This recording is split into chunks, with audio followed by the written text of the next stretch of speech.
त्रिलोकी के भीतर दक्षिण की ओर पृथ्वी से नीचे जल के ऊपर स्थित इस दिशा में, दक्षिण दिशा में अग्निस्वात आदि पितृगण रहते हैं।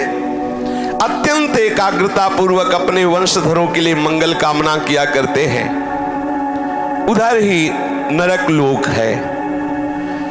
भगवान सूर्य के पुत्र पितृराज भगवान यमराज अपने सेवकों के सहित वहां विराजमान है। ये त्रिभुवन का दंड विभाग है। जैसे छोटी छोटी कोतवाली है ना, और सबका एक विभाग का स्वामी है, ऐसे ही ये जो रोग हैं, नाना प्रकार के संकट हैं, विपत्तियां हैं, ये कोतवाली हैं। ये उसी दंड विभाग से आते हैं। और पूर्ण दंड विभाग यमपुरी है, जहां पूरा का पूरा हिसाब दिया जाता है। भगवान यमराज की आज्ञा होती है और पापी को वैसा एक सेकंड में निर्णय हो जाता है। वहां वकील की जरूरत नहीं होती। वहां एक सेकंड, इतने जीव रोज वहां लाइन लगी है।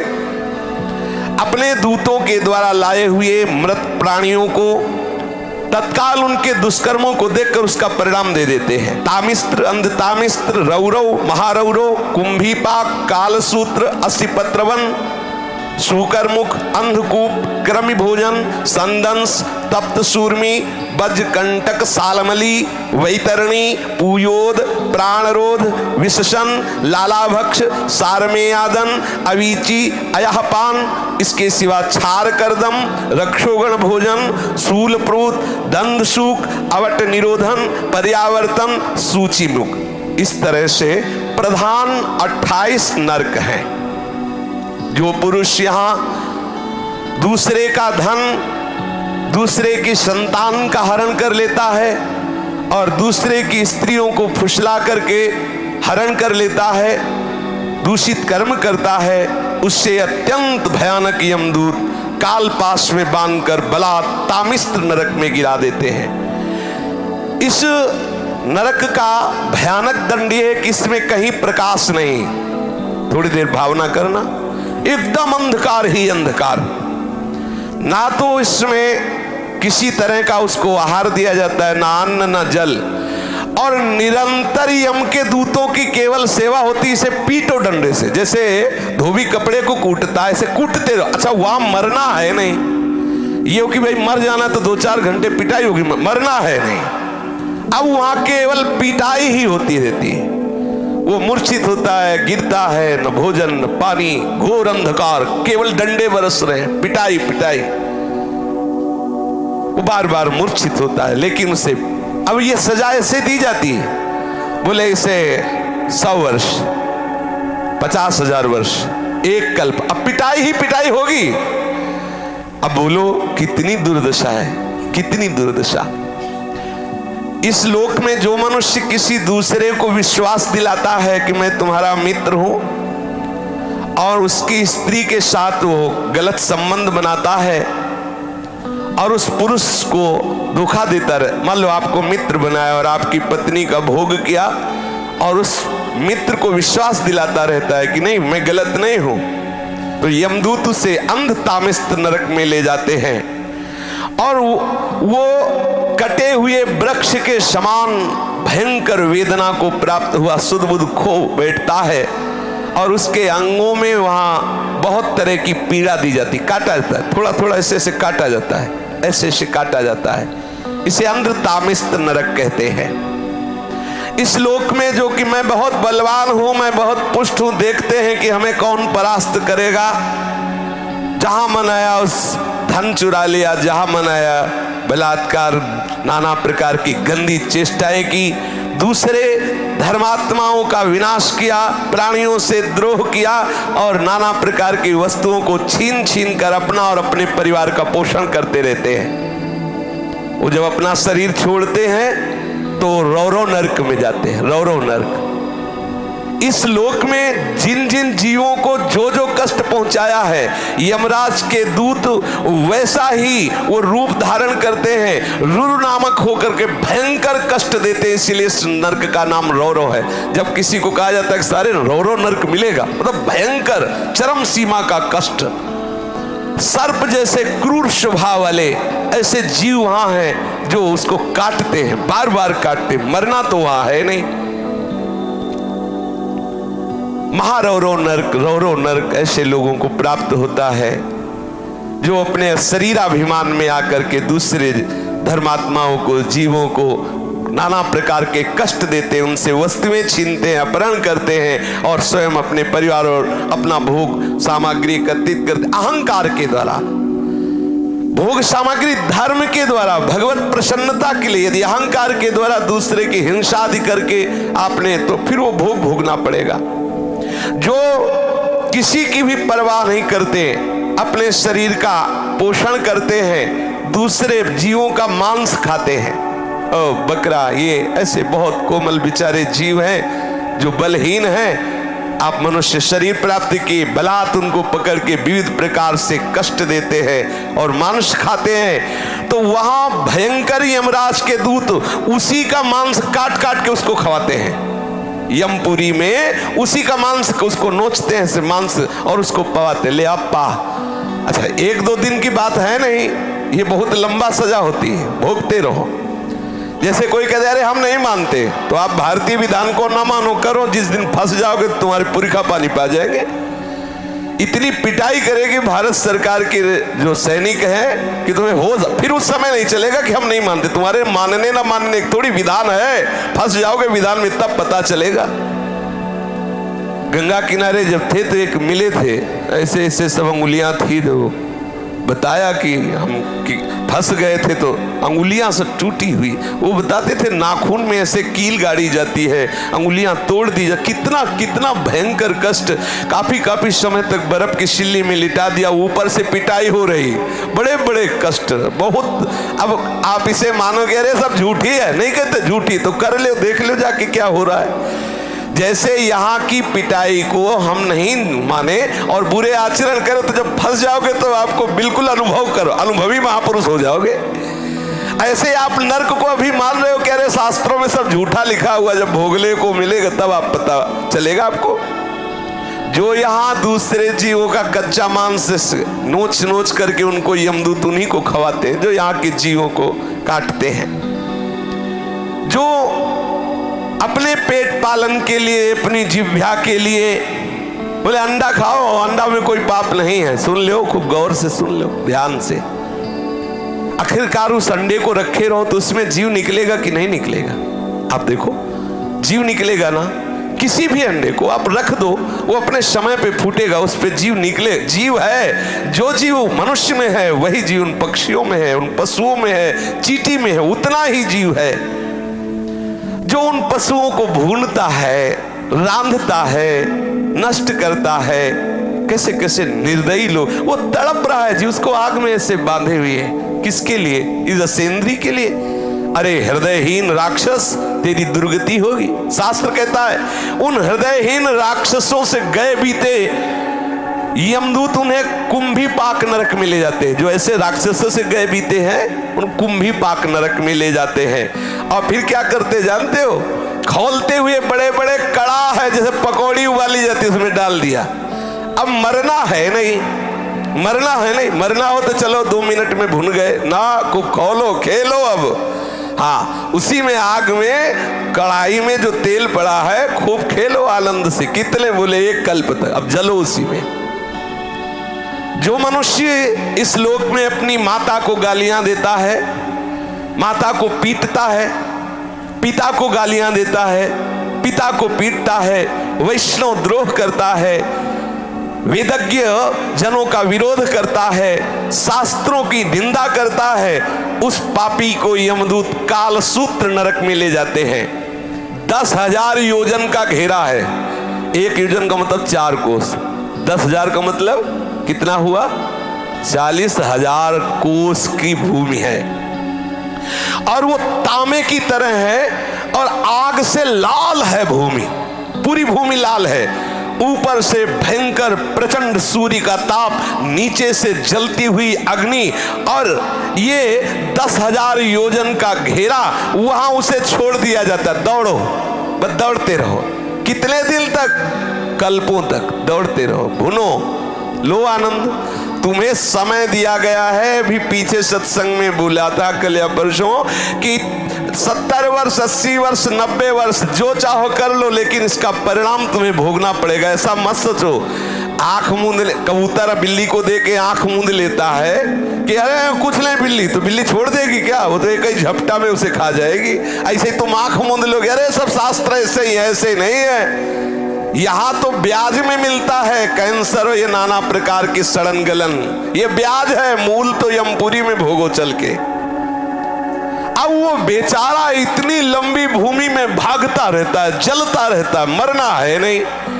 बेचैनी बढ़ जाती, छटपटाता है, लोटता है, खड़ा होता है, दौड़ता है, चीखता है, पुकारता है, कौन सुने?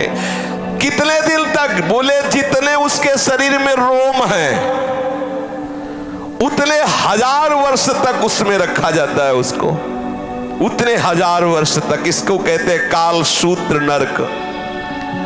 जो पुरुष बिना आपत्ति आने पर वैदिक मार्ग का उल्लंघन करके पाखंड पूर्ण धर्मों का आश्रय लेता है, वैदिक मार्ग की अवहेलना करता है, वैदिक सिद्धांतों को गालियां देता है, उसे यमदूत ले जाते हैं कोड़े से मारते हुए। और नरक में 80 पत्रवन नरक है। उसके जो पत्ते हैं वो तलवार जैसे हैं, ऐसे पेड़ के ऊपर फेंक दिया जाता है, टुकड़े टुकड़े हुआ, गिरा, फिर फेंक दिया गया। बस यही लीला चलती है, फेंकते रहो ऐसे। यमदूतों की ड्यूटी, तो फेंकते रहो ऐसे। कितनी बार वो बार बार मूर्छित होता है। वो उस समय विचार करता है अपने कुकर्मों को याद करके, हाय मैंने शास्त्र विरुद्ध आचरण की, शास्त्र की निंदा की, अवहेलना की, इसलिए मुझे दुख मिल रहा है। जो इस मृत्यु लोक में राजपद पर या राजकर्मचारी पद पर है और ये जानता है कि ये मनुष्य निरपराध है, लेकिन धन आदि के लिए या किसी बल प्रयोग की उसमें आकर के वो उसे दंड दे देता है, तो उस महापापी को सूकर मुख नामक नरक में गिराया जाता है। आपको अधिकार मिला है, भगवान ने आपको जगत की सेवा दी है। यदि आप जानते हो कि ये बिल्कुल अपराध रहित है और आप किसी के पैसे देने से या किसी के बल के दबाव में आकर उसे दंड देते हैं, तो आपको नरक की प्राप्ति होगी। महाबली यमदूत उसको ले जाते हैं और क्या करते हैं? पहले उसके ऊपर कूदते हैं, फिर इसके बाद कोल्हू में उसे पेरा जाता है। कोल्हू में, जैसे गन्ना पेरा जाता है ना, ऐसे कोल्हू में पेरा जाता है। जो यहाँ बड़े पदों में होकर के निरपराध लोगों को सताते हैं, निरपराध लोगों को दंड देते हैं, उनको यमराज के दूत फिर वहां पहले पैरों से कुचलते हैं, फिर कोल्हू में पेरते हैं। इस लोक में जो खटमल, मच्छर, सर्प, बिच्छू, छिपकली, ये जितने ऐसे जीव हैं, इनको देखते ही मार देते हैं, हिंसा करते हुए अंधकूप नरक में गिरते हैं। भगवान ने इन जीवों के कर्म के अनुसार इनकी रचना की। रक्तपान आदि इनका स्वभाव है, ये नहीं जानते। मच्छर ये नहीं जानता कि हम काट रहे हैं तो इनको दुख होगा, वो नहीं जानता। उसका जैसे हम भोजन पाने के लिए अन्न आदि पाते हैं, ऐसे वो उसका भोजन रक्त भगवान ने निश्चित किया, उड़ा दी। बोले अगर मच्छर नहीं मारेंगे तो नाना प्रकार के बुखार वाले रोग पैदा हो जाएंगे। सच्ची मानिए, जब रोग पैदा होना होता है तो हो ही जाता है, रोग पैदा ना हो तो रोग अगर नहीं होना ना, तो आप खुले मच्छरों में बैठे रहो, नहीं का। हाँ, आप अपना बचाव पक्ष कीजिए, मच्छरदानी लगा लीजिए, पहले से ऐसी औषधि आदि कर लीजिए कि अपने यहाँ छिड़काव कर लीजिए, लेकिन आप मच्छर को मारे, आप छिपकली को मारे, आप सर्प को मारे, बिच्छू को मारे, ऐसा हमारा शास्त्र अलाउ नहीं करता कि आप मारे, ऐसा नहीं। जो उनका स्वभाव है, उनका स्वभाव बनाया गया है, आप अपना बचाव पक्ष रख लीजिए। अच्छा, बचाव पक्ष में मर जाए, देखो अंदर की बात है, अब पता नहीं कि पीछे क्या काट रहा है, खुद वो ऐसे हाथ किया वो मर गया, उसका कोई अपराध नहीं। आप जान के कि अच्छा ऐसे मारे कुछ लोगों का स्वभाव होता, मक्खी ऐसे देखते रहते, ऐसे ऐसे मारते रहते, ऐसे, और पूछो उनसे क्या है, वो मजा आ रहा है तो लेला मजा। हाँ, बोले जो यहाँ इन जीवों को मार, सांप दिखा रहे, मारो मारो सांप सांप, बोले काल, काल को तुम मार सकते हो। जितने यहाँ मच्छर, जू, रेंगने वाले सांप या पशु पक्षी मृग मक्खी, जो भी, इनसे तुमने जो इनको मारा, इनको द्रोह किया, तो आप समझ लीजिए कि ये पाप आपको नरक ले जाने वाला है। आपका रोगग्रस्त शरीर होगा, बहुत कष्ट भोगने पड़ेंगे। इसलिए अंधकूप नरक से बचना, तो किसी जीव की हिंसा करना बिल्कुल ठीक नहीं है। जो मनुष्य इस लोक में रसोई बनाता है, गाय के लिए पहला ग्रास नहीं निकालता। देखो कितना सुंदर हमारे सनातन धर्म की मर्यादा है। दरवाजे पर एक गऊ बंधी हुई है, आप पहला ग्रास गऊ के लिए, ना गऊ है ना ग्रास है, कुत्ता है और सब ह्रास है। हाँ, अतिथि देवो भव, वहां लिखा कुत्ते से सावधान, क्योंकि अब कुत्ते का वास है, सावधान। निवास स्थान में गेट में लिखा है कुत्ते से सावधान, सावधान। यहां वर्णन कर रहे हैं श्री शुकाचार्य कि इस लोक में जब आप भोजन बनाते हो तो एक रोटी गाय के लिए निकालो, कुछ टुकड़ा कौवे पक्षियों के लिए निकाल दीजिए। अतिथि के लिए, आप गृहस्थ हैं तो इंतजार 1-2 मिनट दरवाजे पे निकल के देखना चाहिए, कोई भूखा, कोई अतिथि। अगर ऐसा आप भाव रखेंगे तो आप अपने धर्म का पालन कर रहे हैं। ठाकुर जी का भोग लगाए बिना तो पाओ ही मती, अगर ठाकुर जी का भोग लगा दिया तो सब पूर्ण हो जाएगा। जो यहाँ पंच महायज्ञ के भागियों को बिना भोजन दिए स्वयं भोजन पकाते हैं, खाते हैं, वो क्रमी भोजन नामक निकृष्ट नरक में गिरते। गीता में भगवान ने कहा है, जो मुझे बिना अर्पित किए हुए पाता है वो पाप खाता है। यही है पाप। चाहिए क्या चला जाता है, भगवत नाम कीर्तन करते हुए, भगवत चर्चा सुनते हुए आप प्रभु का भाव रखते हुए रसोई मनिया कीजिए। एक रोटी गाय को निकाल दिए, थोड़े टुकड़े ऐसी जगह फेंक दो जहाँ गिलहरी है, चिड़िया है, कौआ है, ये पाएंगे, चींटी है, ये पाएंगे। अतिथि के लिए आप भाव करो। अब रसोई तो है नहीं कि उसमें 5 कवल निकाल करके और घी बूरा से बोर करके अग्नि को आहुति दे दे, तो गैस से बुझ जाएगी। अगर उसमें घी बूरा की रोटी डाल हवल करोगे तो बुझ जाएगी। बड़ा समय कलयुग का विपरीत आता चला जा रहा है। पर सबका सार है कि आप प्रभु को भोग लगा दीजिए। और कभी कोई भूखा, कोई अतिथि ऐसा 1 मिनट के लिए कर्तव्य होता है, आप भोजन पाने के पहले दरवाजे पर देखें कोई ऐसा आसपास अतिथि तो नहीं। 1 लाख योजन का लंबा चौड़ा एक कीड़ों का कुंड है, उसमें उसको फेंक दिया जाता, खाओ कीड़े, फेंक दिया गया उस कुंड में। अब आप ऐसे करता है तो हजारों कीड़े उसके जाते हैं। जो बिना भोग लगाए, बिना किसी गाय आदि के लिए, बिना अग्रासन आदि निकाले, केवल भोजन अपने लिए पकाता है, वो पाप है, वो उस अपराध का भागी बनेगा। अब उसके जब पापों का प्रायश्चित हो जाता है तब उसे वहां से निकाला जाता है। श्री ध्रुवदास जी ने भी लिखा, बिना भगवान को अर्पित किए, प्रियालाल को अर्पित किए पानी भी मत पिए। क्या जाता है, जल लिया, राधा वल्लभ लाल की जय, निर्दोष हो गया, पी लीजिए। ये सृष्टि प्रभु की है। राजन जो इस लोक में चोरी करता है, जबरदस्ती संपत्ति छुड़ा लेता है, या अपने को ऊंचे कुलों में जन्मा हुआ मान करके बिना आपत्ति के नीच कर्म करता है। बोले पंडित जी हैं, बोले क्या, बोले सर आपके ठेके में है, होश में रहना पंडित जी, वहां यम के दूत नहीं देखेंगे तुम पर, और पिटाई डट के होगी। बोलो ब्राह्मण हो करके तुम अपने को ऊंचे कुल का मान करके मांस खाते हो, शराब पीते हो, जब तक त्रिकाल संध्या नहीं तो तुम किस बात के ब्राह्मण हो। त्रिकाल संध्या नहीं, गायत्री, जब ब्राह्मण जानते हो क्यों जगत पूज्य होता, तपस्या के द्वारा संपूर्ण सृष्टि को वो पवित्र रखने की चेष्टा कर, स्वयं दरिद्रता सहता, कष्ट सहता, और महान तपस्या के द्वारा दूसरों के अनुष्ठानों के द्वारा पापों का नाश करके उन्हें पवित्र करता। इसलिए तप बल विप्र सदा बरियारा। आज क्या हो गया, आप शराब पी रहे हो, मांस खा रहे हो, यज्ञोपवीत है ही नहीं। अगर कभी ऐसा हुआ तो ब्याह के समय हो गया, दुल्हन ही खूंटी में टांग दिया यज्ञोपवीत।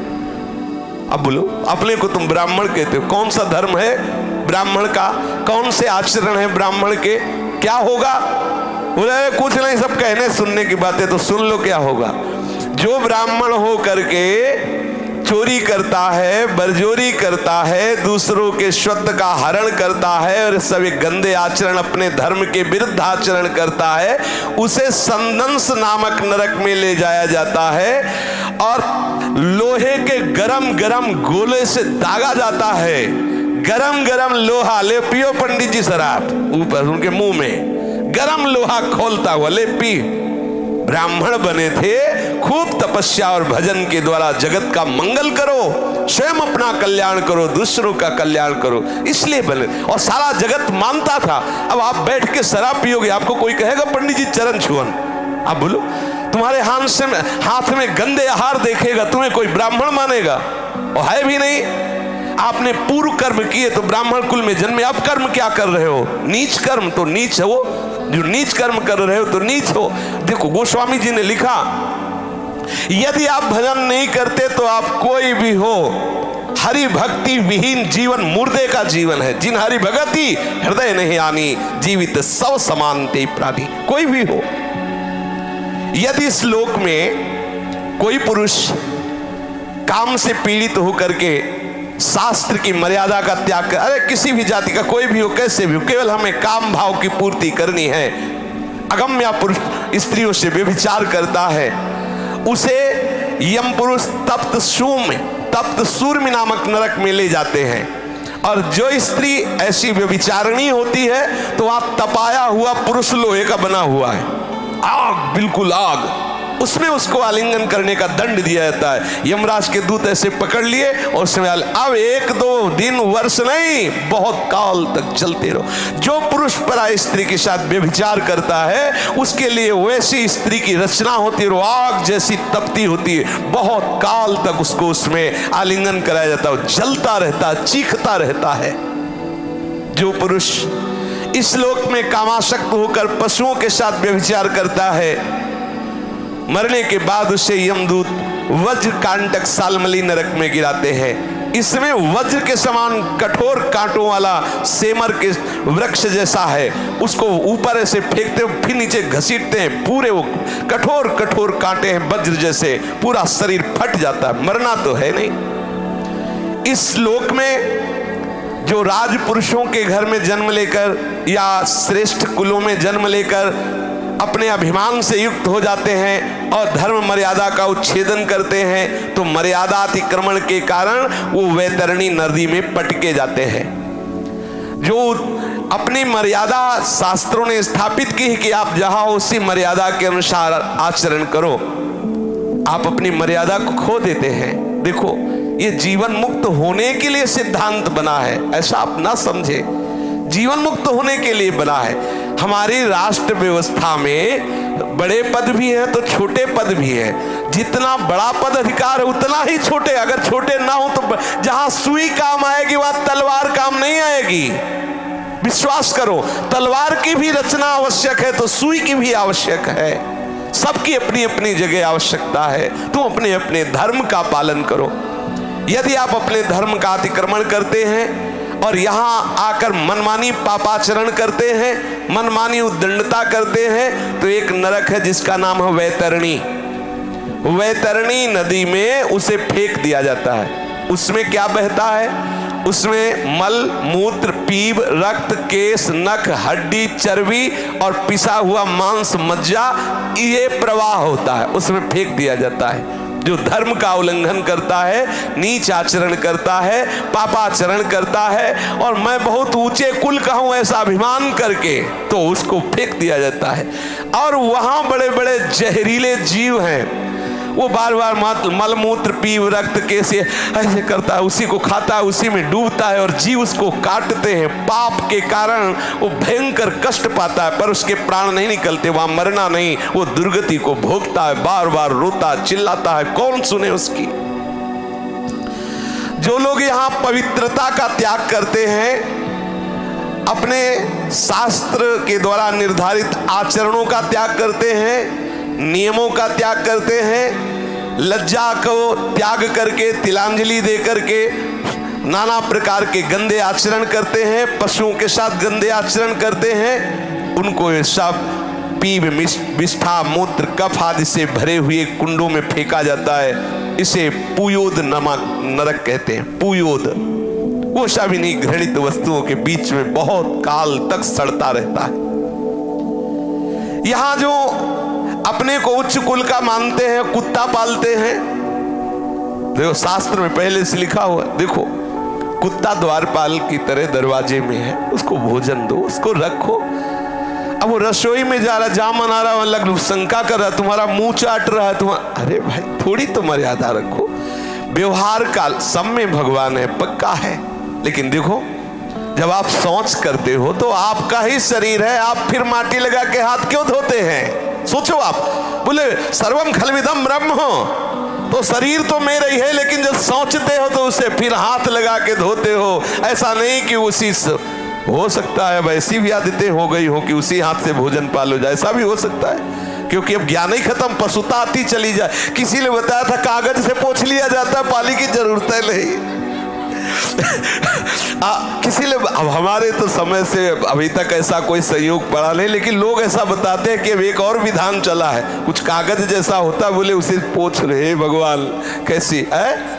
हाँ टिश्यू पेपर कह रहे हैं। हाँ तो जो ऐसे अपवित्र आचरण करता है कुत्ता, देखो यहाँ कुत्ते के प्रति द्वेष भाव नहीं है, लेकिन आप ठाकुर के लिए रसोई बना रहे हो, ठाकुर सेवा विराजमान है, आप पवित्र, तो आप ऐसा नहीं है कि ये, हाँ उसको रखो, दरवाजे पे रखो, खवाओ पिलाओ उसे, वो द्वारपाल है, उसे खूब सेवा करो, हम इसमें कोई निषेध नहीं है। लेकिन उसको हाँ अब वो मुंह में चाट रहा है, अब अरे थोड़ा तो ब्रह्म ज्ञान से नीचे उतरो, थोड़ा तो नीचे उतरो। हाँ अब वो रसोई की सामग्री तैयार हो रही, वही रसोई की दीवार में लघु शंका कर रहा है, वैसे थोड़ा सावधान रहो। जो शास्त्र के विपरीत आचरण करते हुए और पशुओं का वध करते हैं या अपने को उच्च कुल का मान करके ये सब ऐसे आचरण करते हैं, वो प्राण रोध नामक नरक में डाले जाते हैं। वहां यमदूत उनको लक्ष्य भेद करके बार बार बाणों से बेधते रहते हैं। जो पाखंडी लोग यहाँ पाखंड फैलाते हैं और यज्ञ में इससे देवी प्रसन्न होंगी, इससे अमुक प्रसन्न होंगे, बकरा की बलि दो, मुर्गा की बलि दो, ऐसे आदि आदि उदाहरण देते रहते हैं।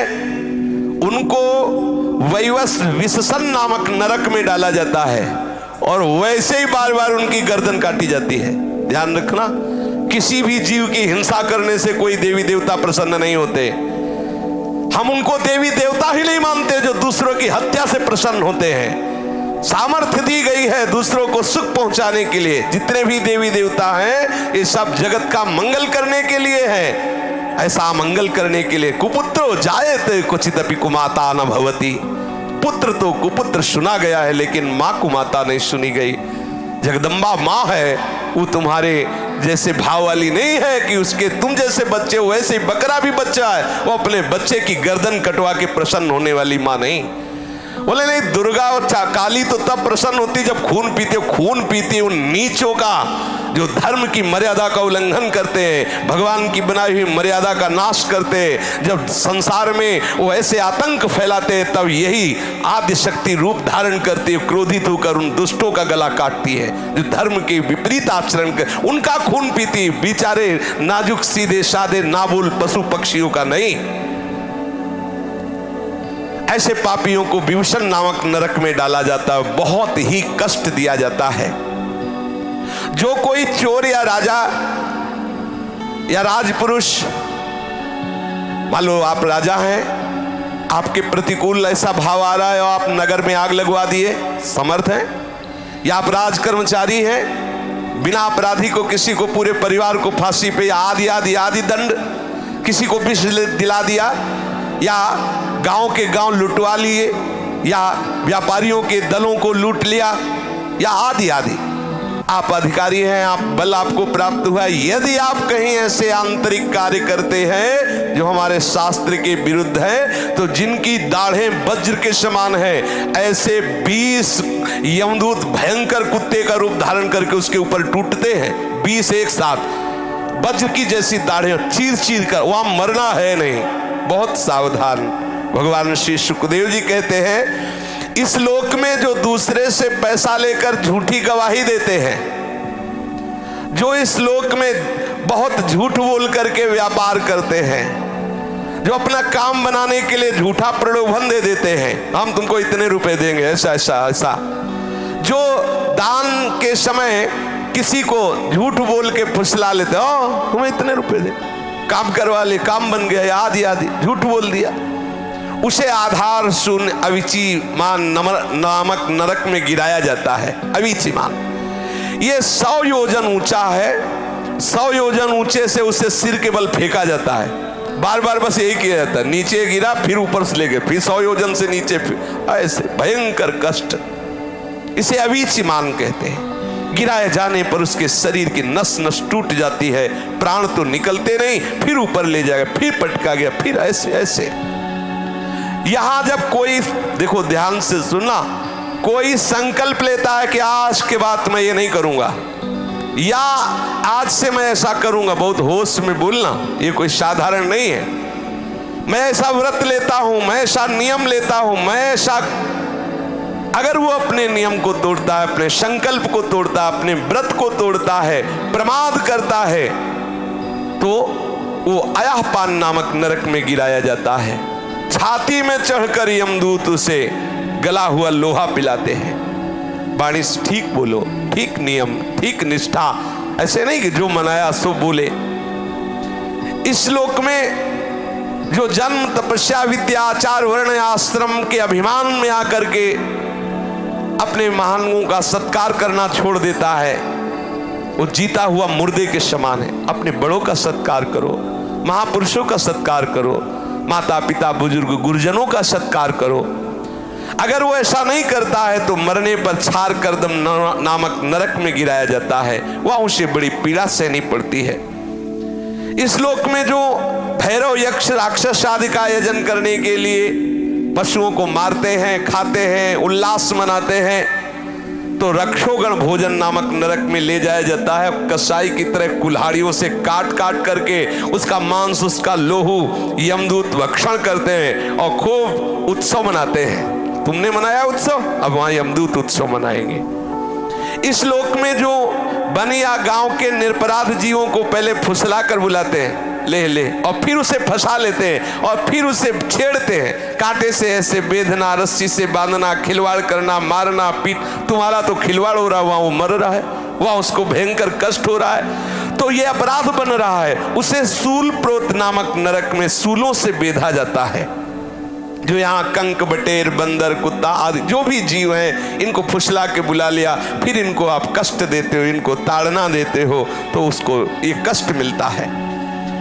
जो सर्पों के समान उग्र स्वभाव वाले पुरुष दूसरे जीवों को पीड़ा पहुंचाते हैं, मरने पर दंदशूक नामक नरक में गिराए जाते हैं। वहां 5-7 मुख वाले भयंकर विषधारी सर्प छोड़े जाते हैं, वो चूहे की तरह से निगल जाते हैं और भयंकर इसको विष का प्रभाव कष्ट देता रहता, बार बार ऐसा होता रहता है।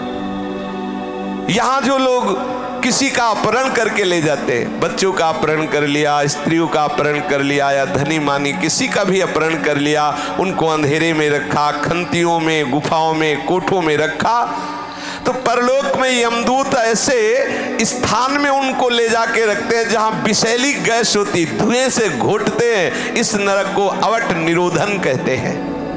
जो गृहस्थ अपने घर में आए हुए अतिथि अभ्यागत साधु वैष्णव की तरफ कुटिल दृष्टि से देखता है, मानो भस्म कर देगा। बोले राधे श्याम ऐसे गुस्सा से देखते, कहां से आ गया, और गुस्सा से मानो भस्म कर देंगे, ऐसा नहीं। 3 बातें तो सबको करनी चाहिए, राधे श्याम अर्थात मृदु भाषण, फिर आसन और जल, इसमें किसी का पैसा नहीं लगता। कोई भी वैष्णव, कोई भी अतिथि आपके दरवाजे आया है, राधे राधे, आइए बैठिए, जल पीजिए, नहीं नहीं हमें भोजन चाहिए, हमें वस्त्र चाहिए, हमें रुपया चाहिए, अगर आप नहीं दे सकते हैं तो राधे श्याम जाइए आप, ऐसा आप अपने दरवाजे में खड़े हो जाइए। कोई अतिथि आया, मृदु भाषण, हमारी सामर्थ्य नहीं कि मैं आपको दे सकूं, हो गया। जरूरी नहीं कि आप दे ही, लेकिन आप मृदु भाषण बोल सकते हैं। आप गाली देकर, आप क्रोध दृष्टि से उसका अपमान करते हैं, वो आपके द्वारे अतिथि आया है, भिक्षुक आया है, ये आपका भयंकर अपराध बन गया। अतिथि का अनादर करना कहीं भी शास्त्र में नहीं लिखा, आपके दरवाजे आया है। आप मृदु भाषण तो कर ही सकते हैं ना, आप ऐसे तो कर ही सकते हैं कि हमारी सामर्थनी मैं आपको दूं, बस मृदु भाषण बोल दीजिए, आप उसको गाली मत दीजिए, आप उसका अपमान मत कीजिए, आप ऐसी दृष्टि से मत देखिए। अगर आप ऐसा करते हैं मानो उसे भस्म कर देंगे, तो जब उसका शरीर छूटता है तो उस पाप दृष्टि के कारण गिद्ध, कंक, काक और बटेर जैसी वज्र की कठोर चोंच वाले पक्षी नरक में छोड़े जाते हैं और वो उसको नोचते हैं। इस नरक को पर्यावर्तन कहते हैं।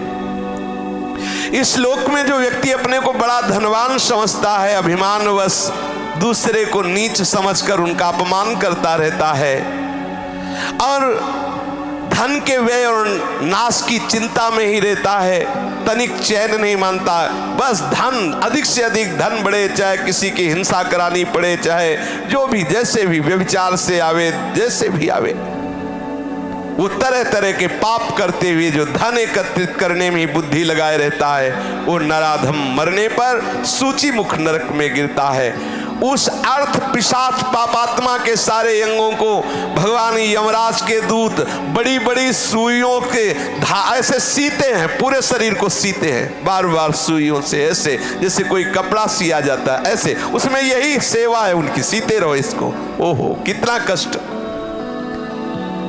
इस प्रकार से सैकड़ों हजारों नरक हैं। कोई ये संशय ना करे कि ये सब लिखी पढ़ी बातें हैं, ऐसा नहीं। अधर्म परायण जीव को निश्चित भोगना पड़ता है, अवश्य में भोक्तव्यम कृतम कर्म शुभाशुभम। बारी बारी से वो नरकों में जाता है और भयंकर कष्ट भोगता है। इसी प्रकार जो धर्मात्मा होता है, पुण्य करता है, वो स्वर्गों में जाता है और विविध प्रकार के स्वर्ग सुख भोगता है। नरक और स्वर्ग के जब भोग भोगे, पाप और पुण्य क्षय हुआ, तो कुछ पाप और कुछ पुण्य लेकर इस मृत्यु लोक में जन्म लेता है। कहीं उत्तम या अधम गतियां उसकी यहाँ दिखाई देती है। वो धनी है, वो निर्धन है, वो स्वस्थ है, वो रोगी है, ये सब पाप और पुण्य के कर्म परिपाक से है। आप सोचते हैं कि हमें भजन करने की क्या जरूरत है, सत्संग सुनने की क्या जरूरत है, नियम संयम धारण करने की क्या जरूरत है? इसलिए जरूरत है कि तुम्हारी ऐसी दुर्गति ना हो। तुम समझते केवल पशुओं की तरह कमा लो, खा लो, मनमानी आचरण कर लो, कोई देखता तो है नहीं। भूल मत करो। बड़े बड़े महापुरुषों ने जो निश्चय किया है ये उनके अनुभव के विषय है। साक्षात भगवत स्वरूप भगवान व्यासदेव जी, श्री सुखदेव जी, ये साक्षात भगवान हैं, ये वर्णन कर रहे हैं। ऐसा है, इसलिए डरते रहो, कोई अपराध न बने और निरंतर भजन में रहो। शेष चर्चा आगे। श्री राधा वल्लभ लाल की।